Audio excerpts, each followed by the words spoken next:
Thanks, Nevin, for joining us today. The first questions are always the easiest one. What's your name, role, and what company are you with?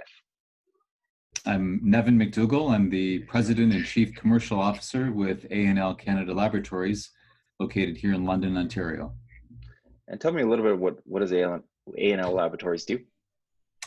A&L Laboratories provides a very broad range of analytical and advisory services to the agricultural, environmental, food, and pharma industries, ranging everywhere from soil testing and plant tissue testing, all the way right up to final batch release for cannabis products. So a pretty broad range of services to a number of industries.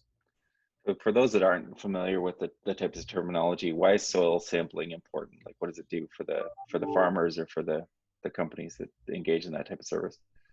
Yeah, the agricultural services we provide are very instrumental to farm clients across the country for the purpose of assessing the nutritional value in their soils or their crops, and essentially knowing are their crops and soils fully charged with the right nutritional balance, or do they have deficiencies, and do they have to add additional nutritional components to optimize their crop production and produce a healthy and sustainable produce. And then from the cannabis perspective, I think that's a new emerging market that some people might be interested in. What is cannabis testing involved, and how does that work? Yeah, our cannabis testing is all around consumer safety. So we provide Health Canada batch release testing for cannabis products, both flower and oil products and edibles. And we assess it for safety around microbial content, heavy metals, pesticide residue, and overall potency for THC and CBD levels. So it is certainly providing consumer assurance that the product is safe and meets the specifications as on the package. Okay, that makes sense. So it gives again, I'm not, I assume it's the same, like, I drink beer and there's a 5.5 and a 7%. You're basically just letting the consumer know it's been verified that it is a 7% alcohol content. Exactly. THC. Okay. Yeah, exactly. Very good analogy. Great. How long has A&L Labs been around? A&L Canada has been in business for over 35 years, starting as a small soil analytics company and growing rapidly over the last 35 years, adding additional services and technologies to provide a wide range of complementary services to clients in agriculture and different industry sectors. Then I don't think you didn't found the company. You joined relatively recently, I think. Is that right? Yeah, I joined the company about 2 years ago. So I'm working with the founder of the company, Greg Patterson, who needed support with launching and commercializing a lot of new ideas that he had. So I would say we're kind of in a scale-up mode where we're taking a company that was doing reasonably well for a long period of time and really trying to scale the operations, both with new products, services, but also expand geographically into new territories such as Western Canada and the US. So my real task is marketing, business development, and helping Greg make this a great company. And so you give people that, again, are familiar. I know a little bit about your growth story, but how much has the organization grown, say, in the past 5 years, and then maybe in the past couple since you've joined? Headcount might be a good way to discuss it. Our top line revenue has increased threefold in the last 5 years, particularly so in the last 2. And our staff numbers have grown considerably from around 70 people, 65, 70 people 5 years ago to about 115 full-time staff. So pretty considerable growth in terms of top-line revenue, but also total staffing and facility expansion. Great. One of the questions we like to ask, is it kind of gets into that purpose of the organization, but do you talk about why the organization exists? Like, do you know why Greg started, or what the underlying problem that he saw in the market when he started the company from a founder's perspective? Yeah, from a founder's perspective, the basic question and service that the company was founded to address was to provide better insights, better information for farmers to help them make better production decisions. So it was a very simple premise. The company was actually supported and initially funded by a group of potato farmers. And these potato farmers weren't getting the information they needed from their usual sources. So they invested into a laboratory and invested into Greg to start this company to get better insights to help them produce a better potato crop. So fairly humble and simple beginnings, but that basic idea of providing deep insights, value add services to clients who are trying to address their problems was the fundamental business model behind A&L Canada. Buy into that. Better French fries, better potato chips, better mashed potatoes is why A&L was founded. I can get behind that. Also, Exactly. that relates to my COVID-19 diet. We're trying to make these evergreen so we don't ask COVID questions, but for those that That's are right. watching, that definitely is a thing. What's your background? How did you get to be where you're at A&L Labs? Yeah, my background, I've always been in the agricultural industry, primarily in sales, marketing, commercial development roles. So worked in the crop protection biotech sector for a couple decades with some multinational companies such as American Cyanamid, BASF, and operated both here in Canada but also internationally with assignments in Asia for about 5 years and in the US for about 7 years. So most of my background has been in that more marketing, business development area, a lot of international experience working with different companies, trying to build better businesses and address client needs in all those situations I had. And then how'd you end up at A&L Labs? Well, it's funny. You start doing a bit of consulting work, and next thing you know, you end up full time with the company, and that's my story with A&L.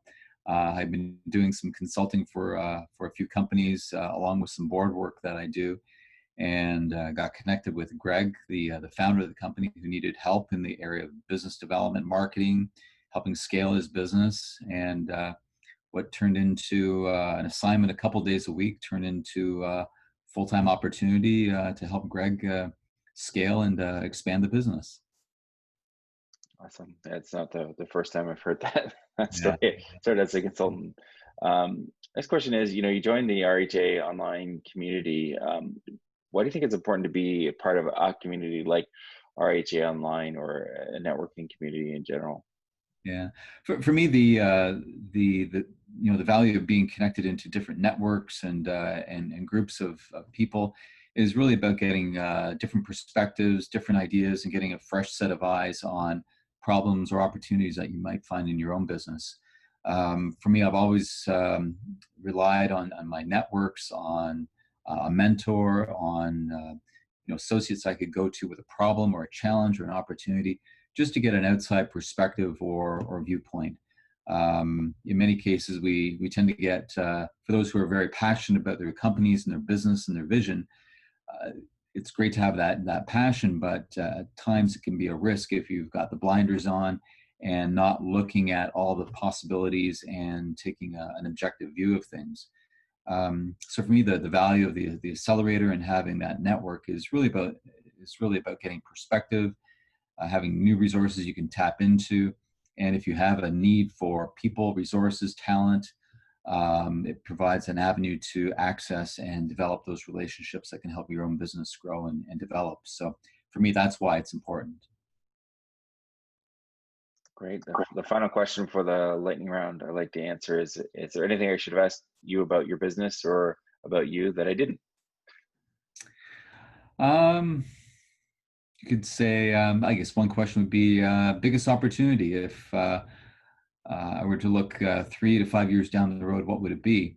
And to that, I would say for A&L, it would be continued international expansion, primarily the US market, and commercializing new technologies. We've got some very, very interesting technologies for agriculture that address a lot of needs around sustainability, transparency of our food value chains, and ensuring food security.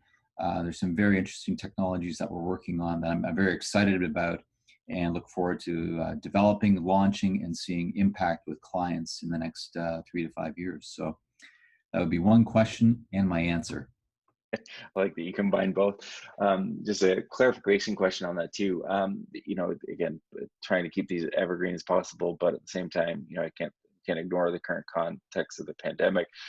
Is things like food safety or traceability of goods being accelerated through this process, or is that a fundamental best practice that hasn't been disrupted and is just there because it's always been there? Are you seeing a change in that mentality, or is it steady as she goes?